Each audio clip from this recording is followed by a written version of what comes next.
हम स्टार्ट करते हैं नए चैप्टर को, चैप्टर नंबर 9 को। सुनो मेरी बात, चैप्टर को आराम से समझो। आप उस फेज में बैठे हो जहां पे सबसे इंपॉर्टेंट फेज है माइक्रो इकोनॉमिक्स का, और ये मत समझना कि ये फेज आपको यहीं छोड़ देगा। माइक्रो इकोनॉमिक्स को दोबारा से रिवाइज किया जाता है बीकॉम फर्स्ट ईयर के अंदर। कंप्लीट माइक्रो इकोनॉमिक्स दोबारा से पढ़ी जाती है बीकॉम फर्स्ट ईयर में एडवांस के साथ। ये सारी बातें जो आप अभी पढ़ रहे हो ना, एक भी नोट्स मत फेंकना, और विश्वास मानो आपको दोबारा ट्यूशन नहीं पढ़नी पड़ेगी बीकॉम फर्स्ट ईयर में, अगर आपने नोट्स को समझ लिया और माइक्रो इकोनॉमिक्स को सही तरह से पढ़ लिया, ना अकाउंट्स की ना इकोनॉमिक्स की। तो ये वाले पैसे जो है ना आपके 11th क्लास के, वहां पे कवर हो जाएंगे बीकॉम फर्स्ट ईयर में। मेरे पास पढ़ा हुआ एक भी बच्चा बीकॉम की ट्यूशन नहीं पढ़ रहा फर्स्ट ईयर में, क्योंकि सेम यही चीज आप पढ़ते हो बीकॉम फर्स्ट ईयर में जाके। एक भी पॉइंट यहां से वहां नहीं होता।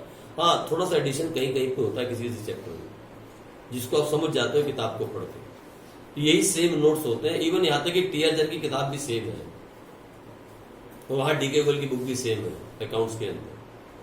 और जो बच्चे प्रोफेशनल स्टडी करना चाहेंगे, जो हाई फाई पढ़ना चाहेंगे, जिनको लाइफ में कुछ करना है, जो सीए बनना चाहेंगे, तो सीए फाउंडेशन के अंदर एक एक क्वेश्चन जो हम पढ़ रहे हैं ना, ये सारे रिलेशंस, ये सारे क्वेश्चन पूछे जाते हैं सीए फाउंडेशन के अंदर।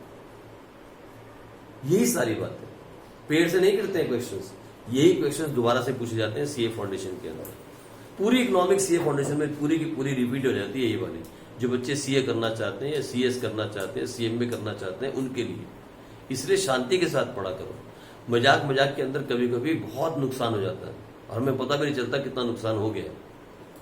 ठीक है, तो ये सारे टॉपिक हम पढ़ने वाले हैं। ये टोटल 7 टॉपिक इस चैप्टर में पढ़ेंगे। हम बहुत नजदीक जा रहे हैं यार। इसके बाद सिर्फ 2 चैप्टर और प्रोड्यूसर खत्म। एक प्रोड्यूसर इक्विलिब्रियम और दूसरा थ्योरी ऑफ सप्लाई, और हम प्रोड्यूसर से बाहर। फिर लास्ट फेज बचेगा हमारा market and market equilibrium, forms of market and market equilibrium, बस। और माइक्रो इकोनॉमिक्स से बाहर आ जाओगे। लेकिन पूरी माइक्रो इकोनॉमिक्स को कम से कम 3 बार रिवाइज करना पड़ता है, और मैं भी अपने यहां पढ़ने वाले हर बच्चों को माइक्रो इकोनॉमिक्स को 3 बार रिवाइज करवाता हूं। मैं फिर से एक बार, जब हम इसको खत्म करेंगे ना इस फेज को, फिर से एक बार आपको रिवाइज करवाऊंगा पूरी micro economics, starting from consumer equilibrium. ऐसा हर बार करना पड़ता है, क्योंकि माइक्रो पहली बारी में ना किसी को समझ में आई, ना कभी समझ में आएगी। मैं गारंटी के साथ बोलता हूं। बच्चे बोलते हैं इकोनॉमिक्स बहुत आसान है, मैं बोलता हूं नहीं आसान है। बच्चों को लगता है आसान है, थ्योरी है, पढ़ के पास हो जाएंगे। यहां कहीं थ्योरी नहीं है। सच बोलो, माइक्रो में थ्योरी है। आपने माइक्रो इतनी पढ़ ली, 8 चैप्टर पढ़ ली, कितनी थ्योरी पढ़ी माइक्रो में बताओ? थ्योरी है माइक्रो में? कहीं कोई थ्योरी पढ़ी आपने? कहीं हिस्ट्री पढ़ी आपने? क्या करा आपने माइक्रो के अंदर? शेड्यूल बनाया, शेड्यूल के बाद डायग्राम बनाया, शेड्यूल को एक्सप्लेन किया रिलेशन के अंदर। थ्योरी कहां थी? थ्योरी नहीं है ये। It's not a theoretical subject, it's a practical subject. Micro economics is a practical subject, और बच्चे इसको थ्योरी समझ के मजे में ले लेते हैं। थ्योरी तो है ही नहीं इसके अंदर। आओ स्टार्ट करें पहले टॉपिक से, मीनिंग ऑफ रेवेन्यू। ठीक है जी, चलो फटाफट से लिखें, what is the meaning of revenue in economics. Accounts के अंदर जो बच्चे पढ़ रहे हैं ना, उन्होंने पढ़ा होगा रेवेन्यू का मतलब, लेकिन इकोनॉमिक्स में इसका मतलब क्या है, आओ उसको लिखते हैं। तो लिखो फटाफट। Revenue means market value of the output, market value of the output or money received from the sale of the output.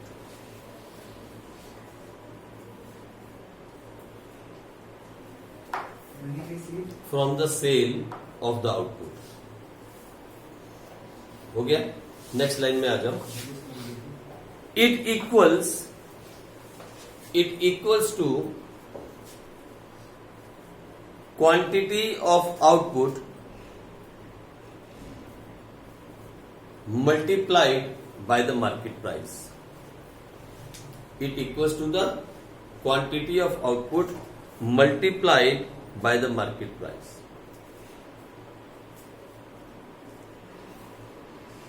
Sir समझ में तो नहीं आया।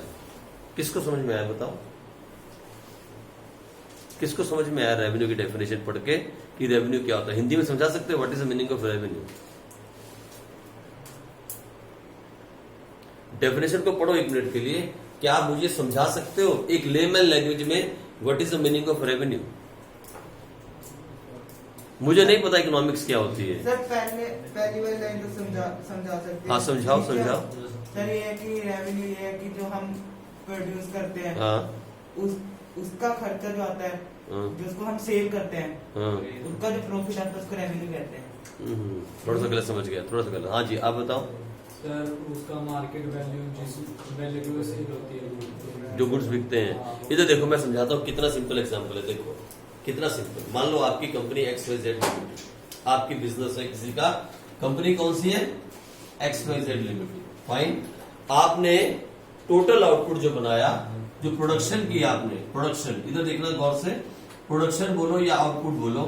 मान लो आपने बनाई 100 यूनिट्स किसी भी चीज की, 100 फोन मान लो, 100 फोन मान लो, क्या बनाई? 100 यूनिट। और 1 यूनिट का प्राइस है मार्केट के अंदर 50 रुपीज। कितने की 1 यूनिट है? 50 रुपीज। मैंने पूछा what is the revenue you have earn, तो पता है आप क्या बोलोगे? दिस इज, कितना सिंपल कंसेप्ट है यार। Revenue is not profit. Revenue means not profit. Revenue minus expense will come profit. आप समझे मेरी बात? रेवेन्यू का मतलब है टोटल कितना पैसा आपने कमाया when you have sold the output. कितने बेचे आपने? 100 यूनिट। एक कितने की थी? तो टोटल रेवेन्यू कितना कमाया? What is total revenue? 5000 rupees. अब लाइन को पढ़ो, अब पढ़ो मतलब, और देखो क्या आपके पल्ले में बात चली गई? क्या आपके दिमाग में आप बात घुसी इसको पढ़ने के बाद? पढ़ो एक बार लाइन को।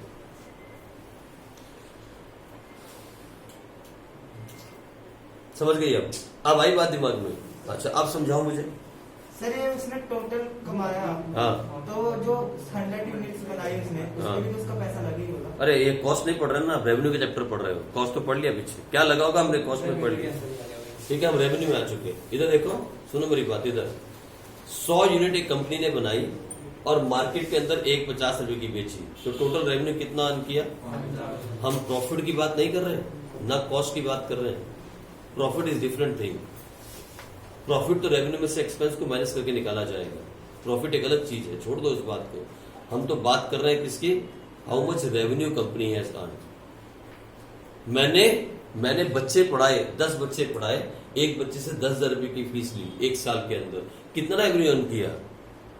10 बच्चे पढ़ाता हूं, एक बच्चे की 10,000 फीस है, 1 साल का रेवेन्यू कितना हुआ? मेरी इनकम कितनी हो गई? 1 लाख। लेकिन प्रॉफिट कितना होगा? सर प्रॉफिट के लिए तो एक्सपेंस माइनस करना पड़ेगा ना। प्रॉफिट के लिए क्या माइनस करना पड़ेगा? एक्सपेंस माइनस करना पड़ेगा। हम उसकी बात नहीं कर रहे, अकाउंट्स में मत जाओ, स्टे इन इकोनॉमिक्स।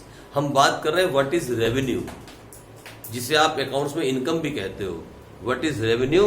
तो रेवेन्यू की अगर हम बात करेंगे तो मैंने 10 बच्चों को पढ़ाया, एक बच्चे से 10,000 रुपए फीस ली या 1,000 रुपए फीस ली। अगर 10 बच्चों से 10,000 फीस लेता हूं तो कितना रेवेन्यू हो गया? 1 लाख रुपया। That is my total revenue. Means output multiplied the price per unit is equal to the total revenue. यही मैंने आपको पहली लाइन में लिखवाया।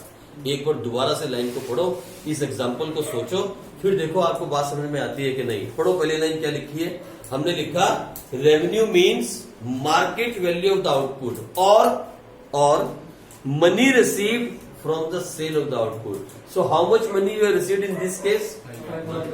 How much we have sold? What is the price per unit? 50। यही मैंने लिखवाया, यही मैंने आपको पहली लाइन में लिखवा दिया। फिर उसके बाद मैंने और भी आगे लिखवाया, it equals to, it equals to क्या इक्वल है?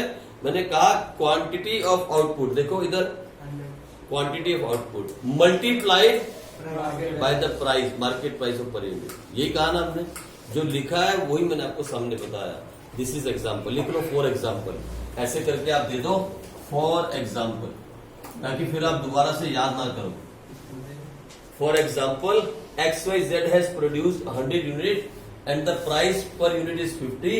The total revenue earned by XYZ is 5,000 rupees. लिख लो अपनी कॉपी में फॉर एग्जाम्पल। लिख लिया आपने?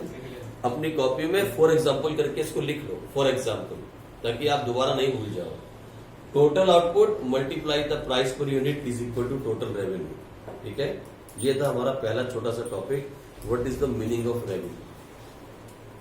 इकोनॉमिक्स के अंदर रेवेन्यू भी इसे कहते हैं और अकाउंट्स के अंदर भी इसी को रेवेन्यू बोलते हैं, कोई चेंज नहीं है। हम जितना टोटल सेल करते हैं उससे जो हमें इनकम होती है दैट इज आवर रेवेन्यू। उसमें से एक्सपेंस को माइनस करते हैं तो प्रॉफिट आ जाता है, और यहां भी यही काम चलता है।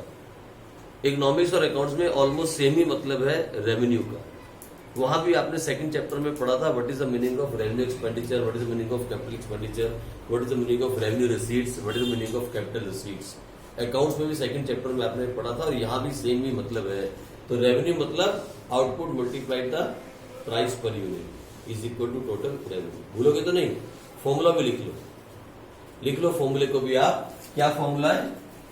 Total output multiplied by the price per unit is equal to total revenue. ठीक है, ये इसका फॉर्मूला बन गया।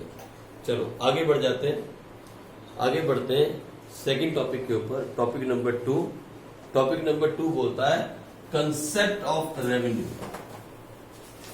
या हम क्या कह सकते हैं, टाइप्स ऑफ रेवेन्यू। देखो भैया, जब से ये इकोनॉमिक्स स्टार्ट हुई है तब से 3 टाइप्स तो आप हर चीज की पढ़ते आ रहे हो। कॉस्ट की भी पहले आपने कितनी टाइप पढ़ी? Total 7 types. लेकिन पहले क्या पढ़ी? 3 टाइप्स तो पढ़ी। हर चीज की 3 टाइप्स तो मिनिमम है। बोलो कौन कौन सी? एक टोटल, दूसरी ना मार्जिनल बाद में, दूसरी एवरेज, तीसरी तो बस रेवेन्यू भी 3 टाइप की हम पढ़ेंगे। We are going to study about total revenue, average revenue and marginal revenue. इसमें और टाइप नहीं है। मालूम है कॉस्ट कितने टाइप की पढ़ी है आपने? 7 टाइप्स।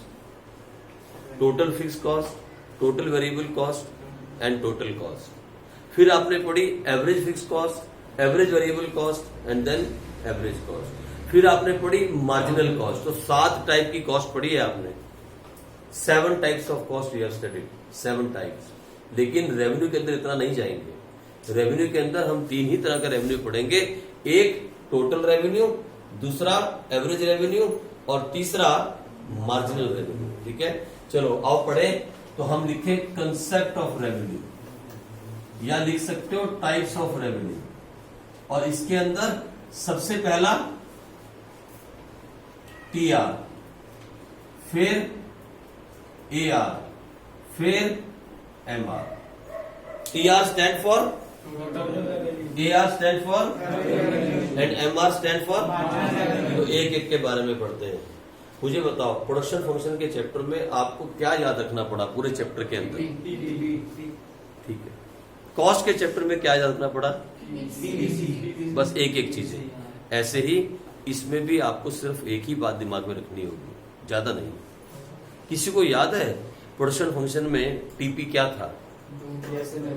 कौन बोल? इधर से नहीं, इधर नहीं, इधर नहीं, जसप्रीत बोलेगा। जसप्रीत बोलिए, प्रोडक्शन फंक्शन में टीपी क्या था? TP TP TP total production. हाँ इधर, ये सोया हुआ इंसान है, ये नहीं जानता। हाँ एक मिनट, कुलविंदर बोलेगा। अब बोलो। हाँ ना ना ना, गलत हो गया, गलत हो गया। 14 14 15 नीचे गिर रही थी कांस्टेंट पे। हाँ भाई तू बोल ना, गलत है।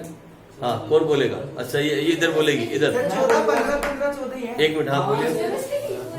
नहीं नहीं, उसमें 14 14 14 15 15। हाँ ठीक है, दोबारा बोलो, बोल देते। 2 एक मिनट इधर, एक मिनट इधर देखो। 2 5 हाँ 9 12 14 ना 15 सर, फिर 15 फिर 14। हाँ ठीक है, अब ठीक है, सर को कंफ्यूज कर दिया। ये ठीक है। 2 5 9 12 14 15 15 14 इसी को याद रखा था आपने। पूरे चैप्टर में हमने इसी को याद रखा बस। और कौन सा चैप्टर पूरा कर दिया? अच्छा, अब मुझे बताओ कोई ईमानदारी से टीबीसी किसको याद है? मालूम है? एक बात देखिए आपने, कल हमने क्वेश्चंस किए तो हमने एक बात नोट की थी, पता क्या? अगर सिर्फ टीबीसी आ जाए तो सब कुछ आ जाता है पूरे चैप्टर के अंदर। बोलो टीबीसी किसको याद है जल्दी से? हाँ ये टीपी था। टीबीसी किसको याद है? टीबीसी। अच्छा जसप्रीत, टीबीसी का मतलब क्या है? टोटल वेरिएबल कॉस्ट नहीं याद है तेरे को? हाँ, किसको याद है? 38 40 हम्म, 46 16 सबसे पहले तो जीरो जीरो तो मुझे भी याद है। अच्छा, उसके बाद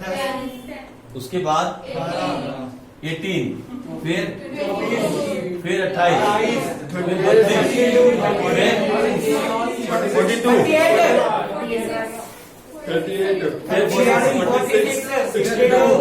तो बस हो गया। इस पूरे चैप्टर की जड़ थी ये, जिसको ये दिमाग में रह गई, इसको चैप्टर खत्म हो गया। प्रोडक्शन फंक्शन में जब ये दिमाग में आया, पूरा चैप्टर खत्म हो गया। लेकिन आप लोग पढ़ रहे हो, कुछ बच्चे नहीं पढ़ रहे। जो नहीं पढ़ रहे वो याद रखें कि उनको भी पेपर देना है। प्लीज जसप्रीत सिंह, पढ़ना स्टार्ट कर भाई। आधा घंटा सिर्फ आधा घंटा रोज इकोनॉमिक्स, 95 मार्क्स की गारंटी मेरी। आ जाओ इधर देखो। अब हम पढ़ेंगे टीआर के बारे में, एआर के बारे में और एमआर के बारे में। ठीक है, लिखो what is TR, total revenue. Total revenue के बारे में लिखो। It is defined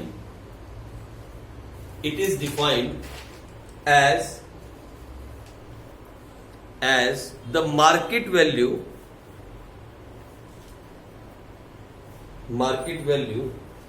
of total output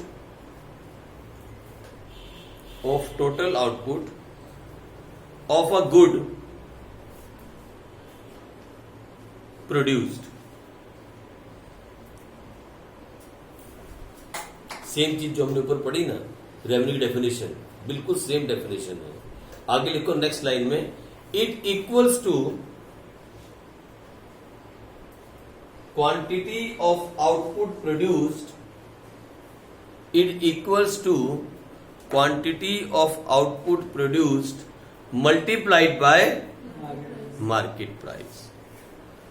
same definition जो हमने ऊपर पढ़ी थी, quantity of output produced multiplied by quantity of goods produced या output produced multiplied by the market price.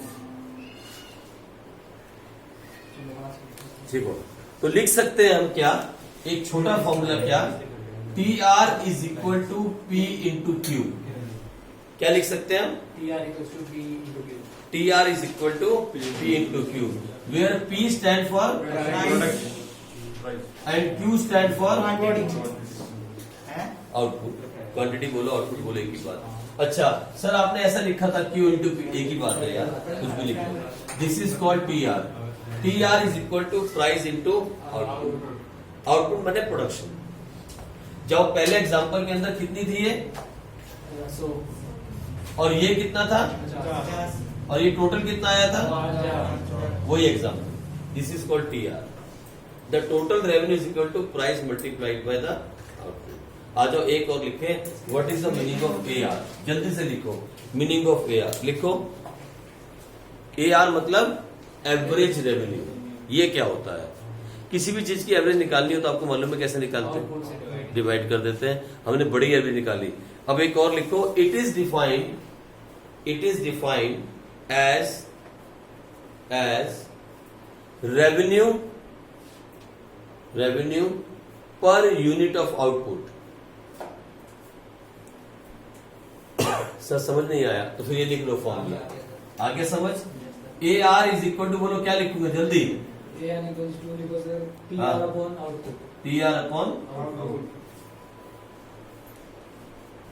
Average revenue is equal to total revenue divide by the output. अब इस case में अगर आपको मैं बोलूं कैलकुलेट एवरेज रेवेन्यू, तो कैसे निकालोगे बताओ? आप क्या करोगे इसी केस में? आप कहोगे sir average revenue is equal to total revenue divide by the, तो क्या आ गया 50। अब देखो कहानी, इधर देखो कहानी, इधर देखो, सुनो मेरी बात, जादू है जादू। ये तो प्राइस हो गया। हाँ सुनो, ये तो जादू बताने लगा, तो पकड़ लिया पहले। इधर देख, अब मैं तो जादू समझाता हूँ। इधर देख जादू क्या है। T R is equal to P into Q and A R is equal to T R upon Q. तो देखो अभी थोड़ा सा जिसने पढ़ा हुआ, तो देखो क्या लिख सकता हूं मैं, A R is equal to P into Q upon Q. अरे रुको यार, अभी रुको शांति के साथ, मुझे मालूम है आप जादू के नजदीक जा रहे हैं। मैंने क्या लिखा, एक मिनट रुको। A R is equal to P into Q, ये पी इंटू क्यू क्यों लिखा मैंने? क्योंकि टीआर किसके इक्वल होता है। तो अब देखो क्या हुआ, क्यू से क्यू कट गया। तो फिर आपने पता है क्या सीखा, A R is equal to, sir ये तो हमने पहले ही अंडरस्टैंड कर दिया। समझ लिया था ना। Average revenue is always equal to price. ये है पॉइंट टू बी नोटेड, ये है point to be noted for 1 marks question. Average revenue is always equal to, फिर कोई पूछे जरा कंफर्म करके बताओ तो कैसे, तो फिर आप उसको कहो, आप उसको क्या कहोगे, T R is equal to P into Q. Hello सुनो क्या बोलोगे, T R is equal to and A R is equal to, बोलो ना, T R T R upon Q, यही बोलोगे। It means A R is equal to P into Q upon Q, और ये क्या बचा, एक नंबर में आता है ये 100% इस चैप्टर के अंदर से 100%। एक नंबर मैडम पूछती है कि क्या बोलती है, explain that A R is equal to P, average revenue is always equal to the price, always. कैसे, ऐसे यहां से लेके यहां पे आके प्रूफ हुआ A R is equal to P. अब याद रखना बहुत जगह इसका यूज किया जाएगा, 100 बार इस चैप्टर में इसको आप यूज करोगे, A R is equal to P, A R is equal to P, भूलोगे तो नहीं अब आप। तो ए आर किसके इक्वल होता है, पी के इक्वल। चलो आगे बढ़ो, आगे बढ़ो। लिखो मार्जिनल रेवेन्यू, तीसरा कौन सा है हमारे पास। अच्छा पता है इकोनॉमिक्स के अंदर जब भी मार्जिनल की बात होती है तो क्या मतलब होता है उसका, 1 मोर, मतलब एडिशनल। मार्जिनल यूटिलिटी से लेके मार्जिनल कॉस्ट से होते हुए जब भी हमने मार्जिनल पढ़ा है, मार्जिनल प्रोडक्ट पढ़ा, मार्जिनल बात जब भी पढ़ी है, मार्जिनल वर्ड मतलब इकोनॉमिक्स के अंदर मार्जिनल वर्ड यूज होता है फॉर द एडिशनल यूनिट। यही यूज हो रहा है ना शुरू में, यहां भी वही है। लिखो मार्जिनल फटाफट जल्दी से। It is defined, it is defined as addition to the total revenue, addition to the total revenue from selling one more unit of output। अब देखो इसी एग्जांपल में, इसी में देखते हैं, लिख लिया आपने। देखो इसी एग्जांपल में हमने क्या एग्जांपल दिया था, T R is equal to P into Q, और हमने कितना रखा था, टी आर 5000, प्राइस था 50, और ये कितनी थी 100 unit. This is T R. अब देखो इधर जब हमने 100 यूनिट बेची 50 रुपए के ऊपर, तो टी आर कितना हुआ, इधर 1 यूनिट 50 की है। जैसे ही मैंने 101 यूनिट बेची, अगर कंपनी ने एक और यूनिट बेची तो बोलो प्राइस कितने का है, तो मेरा टी आर कितना हो गया, 5050। यानी एक और यूनिट बेचने से जितना मेरे रेवेन्यू में चेंज आया, that is called my marginal revenue. तो इस केस में मेरा मार्जिनल रेवेन्यू कितना है, what is the marginal revenue, 50 कितना है, 50 रुपीज। अभी नहीं, रुको इतनी जल्दी कंक्लूड मत करो that M R is equal to price, अभी नहीं, रुक जाओ, ठीक है। तो एम आर कितना आया, मतलब यही आपने लाइन लिखी है। एक और लाइन पढ़ो जरा एम आर की definition.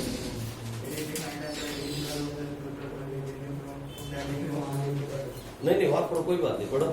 It is defined as addition to the total revenue from selling one more unit of output. It is defined as the addition to the total revenue. मुझे बताओ पहले रेवेन्यू कितना था, अब कितना हो गया, तो एडिशन कितना हुआ, कितना एडिशन हुआ, हाँ। It is defined as the addition to the total revenue. आगे From selling one more unit. एक और यूनिट बेचने से कितना एडिशन हुआ, 50 रुपए। तो इसको हमने क्या बोला, marginal revenue. When you sell one more unit of the produced good, the addition on the total revenue is called marginal revenue। ये आप बहुत बार करते आ रहे हो। अच्छा अब इसका फॉर्मूला क्या हो सकता है बताओ, very good, change in output बन गया फॉर्मूला। क्या बना, M R is equal to change in T R upon change in output. यही बनता है वक्त फॉर्मूला। ये डेल्टा से क्या मतलब है, ठीक है जी, यही फॉर्मूला बनता है। तो यहां तक हमने किया, आप यहीं तक रिवाइज करो। हमने 2 टॉपिक ऑलमोस्ट खत्म किए, एक डेफिनेशन ऑफ रेवेन्यू, दूसरा टाइप्स ऑफ रेवेन्यू। आप इसको अच्छे से पढ़ना।